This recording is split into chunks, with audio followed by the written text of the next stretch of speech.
We celebrate his homegoing, and we're grateful for the fact that he was a part of our rich legacy here at Northwestern. Early Wednesday morning, the announcement was released that Reverend Billy Graham had passed away.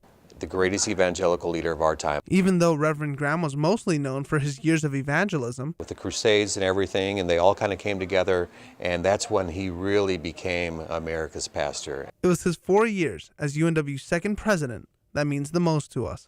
Billy Graham is a part of our history.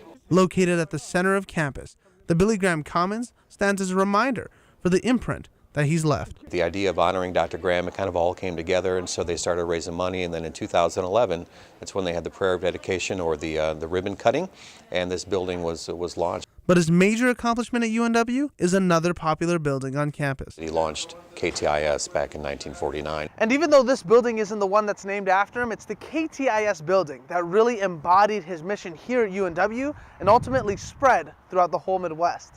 KTIS High. It's really an intentional plan for Northwestern Media since the beginning to reach our communities for Christ. And after seeing his project come to fruition, Billy Graham was able to play a large role in the station's first broadcast. So Dr. Graham was the first person that was on the air on KTIS, and he started it, of course, with a prayer. It's so cool to think that he's the one that signed us on the air, since he's the one that launched the station. Think of the millions of people who have been touched and changed by the Reverend Dr. Billy Graham. But it was his time after Northwestern where Billy Graham's ministry was at its peak, reaching people all over the nation.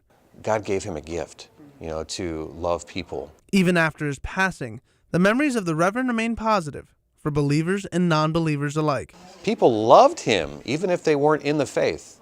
They weren't intimidated by that, and he spoke the truth. For Eagle 7 News, KTIS and Northwestern Media would not be on the air today spreading the gospel of Jesus Christ if it weren't for Dr. Billy Graham and his legacy at Northwestern. I'm Brennan Scarborough.